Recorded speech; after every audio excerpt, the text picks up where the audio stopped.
guys, we've come down to our little green space today because we are looking for elder trees to make some elderflower cordial, which has a beautiful floral scent, very easy to make. So we're going to be picking some today and then we'll take it back and continue the video with how we make it back in our kitchen at home. So we've just found some here. These are the flowers, really beautiful. Now what I'm going to attempt to do, normally I would cut the heads straight off, and we need about 15 heads for our recipe, but I have found out recently that if you actually shake the flowers off, then they will be left and they will continue to form into berries, so we will get the flowers and the berries. So that sounds like a great idea, so I'm going to give that a go now. Hopefully they'll come off fairly easily. We're just going to give it a little shake.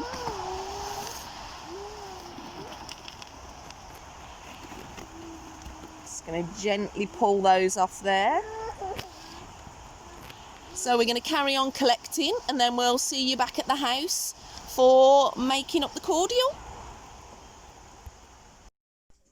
Hi everyone, we are back in the kitchen now, back from the wild space. So we are going to be making our elderflower cordial.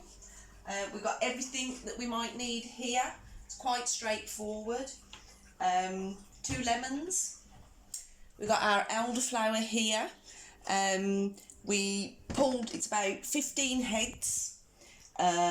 We showed you the technique when we were down at the woods there. We tried to get as many of the flowers off so that we could leave them for the berries to develop. And also it means you don't have to cut off the stems when you're back. If you've got your stems on, then snip the flowers off of those. We've got 600 grams of sugar here, which is a large amount, but we're preserving it basically. In a lot of herbalism and working with natural stuff, you use quite a bit of sugar as a preservative. And then the other thing we need is 900 millilitres of boiling water. I've boiled it up in the kettle already to save a bit of time. It's my top kitchen tip. And then to get all this color, it's good.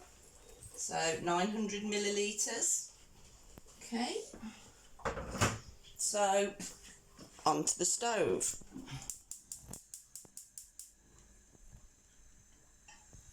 Okay. So add our water in there. And we'll add our sugar in there.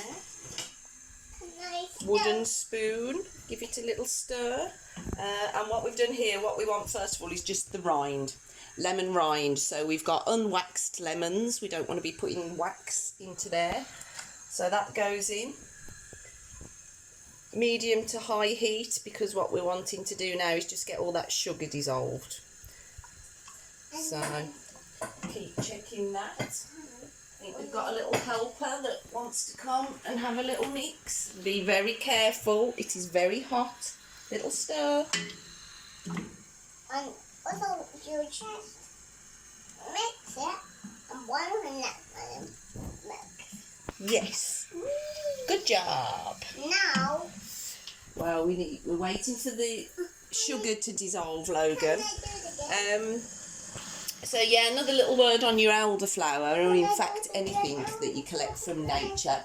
What I always do is put it to the side for a short time, just so all the insects can run out of there.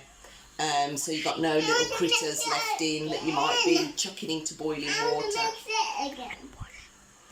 And yes, of course, you'll be wanting to give them a wash as well. Right. Here we go. We're not sounding a bit. Hello.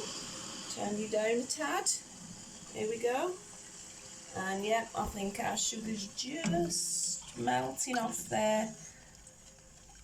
Saves quite a bit of time. can you mix it again? I can mix it again. You can mix again in a minute, my friend. $20? Is it going to be $20?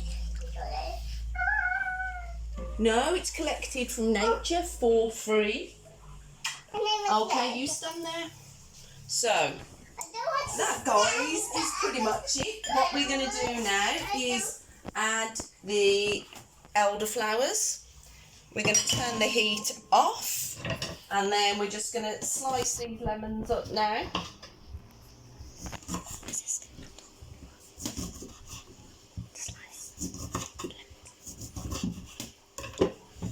Okay, and we're going to pop those in as well. So what we want to do is make sure everything is submerged. Okay, so we've got the flowers in there now. They've had a good wash, obviously, before they've gone in. We've got our lemons there. All the sugar's dissolved. And we're going to turn off the heat. And that is basically it. What we want to be doing now is making sure everything's submerged. You may even want to place a little plate on the top of there. Sometimes do that. And then when it's cooled, what we're going to do is pop it into a dark, warm area covered with a tea towel. And we're going to leave it for 24 hours just to steep. And then we will be straining it off and putting it in some jars. So we'll be back with you in 24 hours to complete the process. Right, we're back in the kitchen 24 hours later, ready to strain our elderflower cordial. So I've got what we need over here. We've got our bowl that we're going to strain it into with a sieve, and we're going to use some clean muslin to help filter out any little bits. We've got some glass containers here. Bottles would be great, but we're using what we've got. These were coffee jars in a previous life. So we've got our elder cordial here. Ooh. So we're just going to strain it into here now.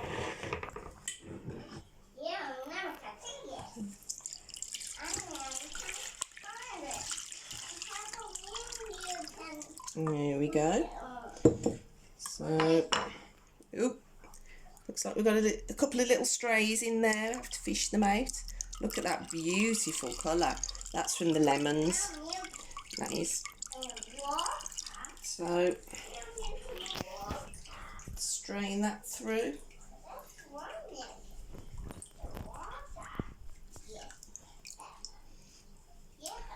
Okay, and then we'll just fish those bits out. Any plant material that's left in will mean that this will go off quicker. It should last around 2 weeks or so if you keep it in the fridge. So we've also sterilised these jars. So we wash them in hot soapy water and then pop them in a very low oven just to dry off in there, kill any nasties that might be lingering on those. And that's it really. Now we're going to pour.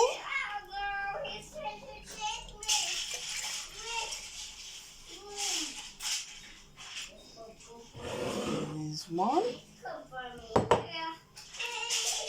And two. Okay, lids on.